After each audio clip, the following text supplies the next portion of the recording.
जिस प्रकार से सरकार युवाओं और किसानों का शोषण करने पर तुली है ना, मैंने आज तक ऐसी कोई पार्टी नहीं देखी। ज़रूर हमने गलती की है वोट दे करके, और दोबारा इस जीवन में इस पार्टी को कभी वोट नहीं दूँगा।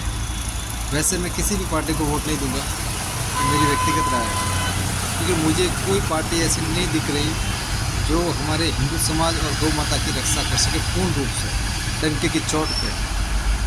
ऐसे को मुझे कोई सरकार दिख नहीं रही दूर दूर तक भी। ये हमारे लिए एक दुख का विषय है। सेकंड थिंग, प्रेजेंट टाइम में जितने युवा बेरोजगारी पे जूझ रहे हैं ना, ऐसा हाल कर दिया इस देश का जिनकी कोई सीमा नहीं है।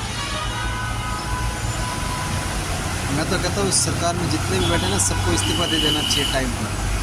क्यों देश को बर्बाद करने पर तुले हो?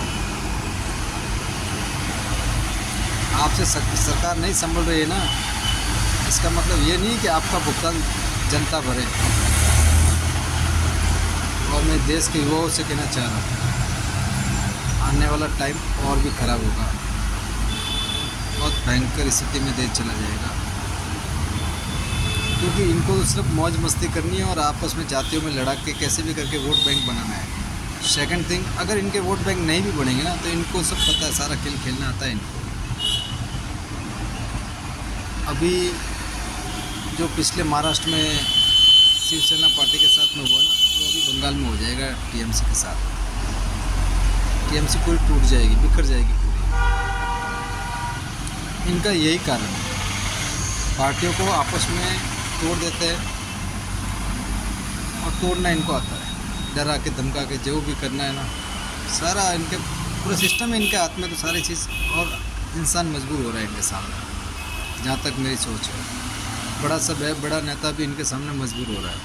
सेकंड थिंग, राजस्थान में आप देख लो, राजस्थान में एक विधायक जो अभी रक्षा पार्टी धरने पर होकर बैठे रहते हैं, अब एक विधायक की भी सरकार अगर नहीं सुन रही है, तो आम इंसान का तो क्या ही भला होगा। एक सोचने का विषय है। किसान रो रहे हैं, ये दिन देखने के लिए वोट दिए थे क्या? हमारे गांव तक घुसने की, ओरण भूमि का आप सत्यानाश कर रहे हो, गोचर भूमि का आप सत्यानाश कर रहे हो, ठीक है ना? सारा खेल आप लोग बिगाड़ रहे हो। और जब बात आती है गौ की रक्षा की ना, तो तुम बताते हो 14 साल के ऊपर की गाय को काट सकते हो। ज़्यादा तो क्या बोलो, इस पार्टी का सत्यानाश तो हो ही जाएगा, तो इसके साथ साथ में देश को काफ़ी पीछे धकेल देंगे,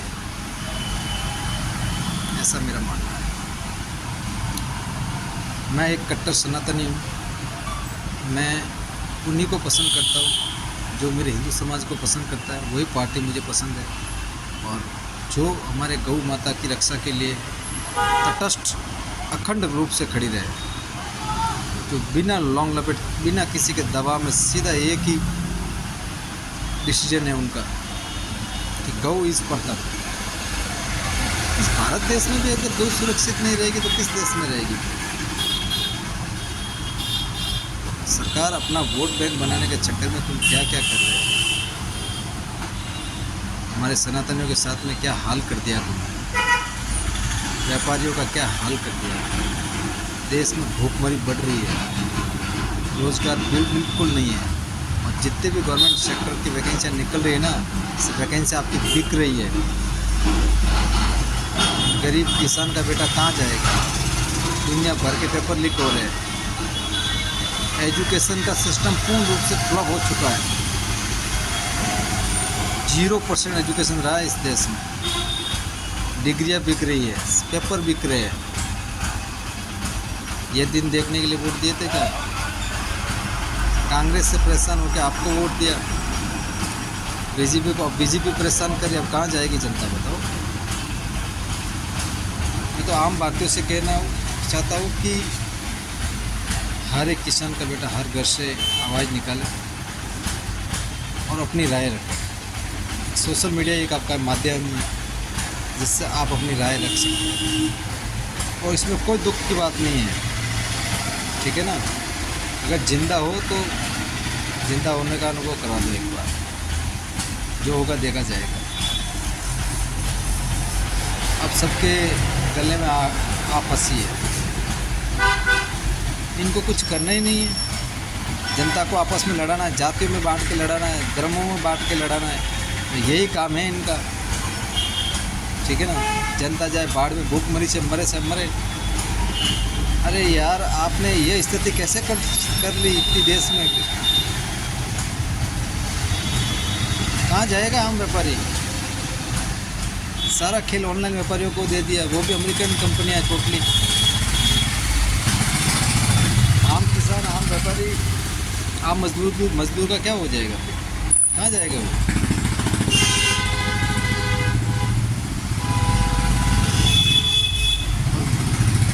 लोकतंत्र है, सबको अपना बात रखने का हक है।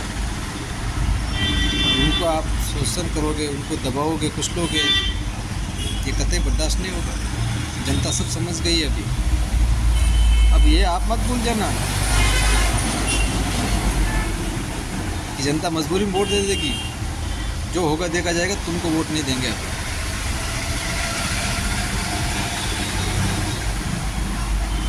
जीवन में जन्म और मरण दोनों निश्चित है, ठीक है ना। और मरण की भी डेट लिखी हुई है, इसलिए कोई नहीं मरता। जो होगा देखा जाएगा। आपने जब से ये कहा है ना, 14 वर्ष की गाय को ऊपर से उम्र से ज़्यादा काट सकते हो, घर में बैठ के खाओ, सालों आरामी हो। तब से दिल में इतनी नफरत पैदा हो गई ना। जितना मैं प्रेम करता था ना इस पार्टी से, उनसे 1000 गुना ज़्यादा मैं इससे नफरत करने लग गया।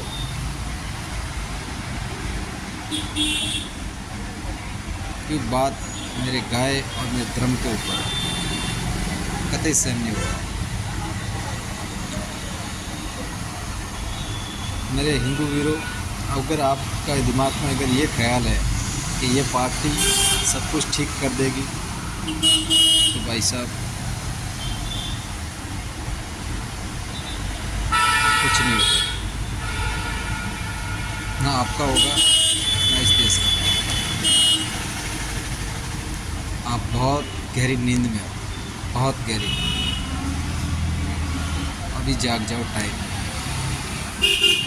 एक पार्टी अपने पीछे चल रही है, आप पार्टी के पीछे नहीं हो। आपको बार बार डराएंगे, धमकाएंगे, एक रहोगे, वो करोगे। कुछ नहीं है, सब नौटंकी है, टोटली नौटंकी है। ठीक है ना। हिंदू समाज किसी से कमज़ोर नहीं है। किसने दिया इनको ठेका ये सब? आप हमारे जातियों के अनुसार कानून बनाओगे, सारा चीज़ जातियों के अनुसार करोगे, ठीक है ना। वोट डालो, राज करो वाली नीति अपना रहे हैं, ठीक है ना। सिर्फ हिंदू को हिंदू रहने दो। आने वाला टाइम मुझे बहुत खराब दिख रहा है।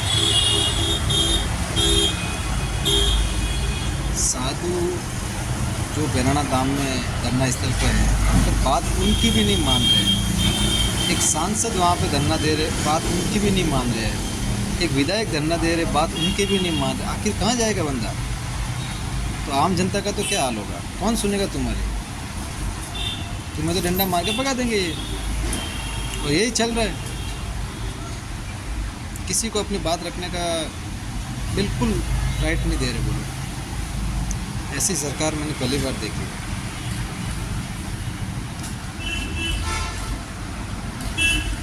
और जो शिक्षा मंत्री है भाई साहब, उन्होंने आप क्यों युवाओं का भविष्य तबाह करने में तुले हुए?